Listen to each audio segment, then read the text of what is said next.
ఈ రోజు ఎక్కడికి వెళ్ళబోతున్నానంటే ఇంట్లో రంగులు పడుతున్నాయని చెప్పి బయట తిరగడానికి అని చెప్పి వెళ్తున్నాను. నా దరిద్రం ఏంటంటే అప్పుడే వర్షం పడుతుంది. ఈ దరిద్రం ఎప్పుడు ఉండేదిలే కానీ ఇంట్లో వాళ్ళ కోసం స్వీట్ తయారు చేద్దాం. పాల ప్యాకెట్ తీసుకుందాం అని చెప్పి ఇటు వచ్చాను. మీ ఇంటి దగ్గర దొరకదరా అంటే నా దగ్గర ఉన్నది 10 రూపాయలు. ఆ 10 రూపాయలకి ఇంత చిన్న పాల ప్యాకెటే వచ్చింది. మెల్లిగా ఇంక ఇంటికి వెళ్తున్నాను. మా అమ్మ కోసం చేస్తాను స్వీట్.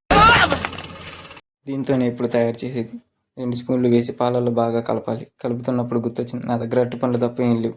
నా దరిద్రం కొద్దీ అవి ఏం బాగాలేవు. బాగున్న వైపు కోసి పాలల్లో వేసేసాను. నేను ఇలా చేసేది మా నాన్న చూశాడంటే, అరే చదువు మీద దృష్టి పెట్టి అయ్యవయ్యస్ ఏదో ఒకటయ్యి దేశాన్ని ఉద్ధరించరా. కానీ టేస్టింగ్ టైం ఇప్పుడు ఎలా ఉందో చెప్తాను ఆగండి. కస్టర్డ్ పౌడర్ ఎక్కువైంది, మింగింది మొత్తం. అక్క తిని ఎలా ఉందో చెప్పబోతుంది అనమాట. రెడీగా ఉండండి. రాజు ఏమిరా ఉపయోగం దేశానికి నీ వల్ల? ఏదన్నా పని చేసుకోరా బేవకు. మా అక్క పడేయమని చెప్పింది మచ్చ. నేనేమో మా ఫ్రెండ్కి ఇవ్వడానికి అని చెప్పి వెళ్తున్నాను. అరే నా కొడక ఓసలి వెళ్ళి నా కొడక నీ బుద్ధి ఇప్పుడు తెలిసిందిరా.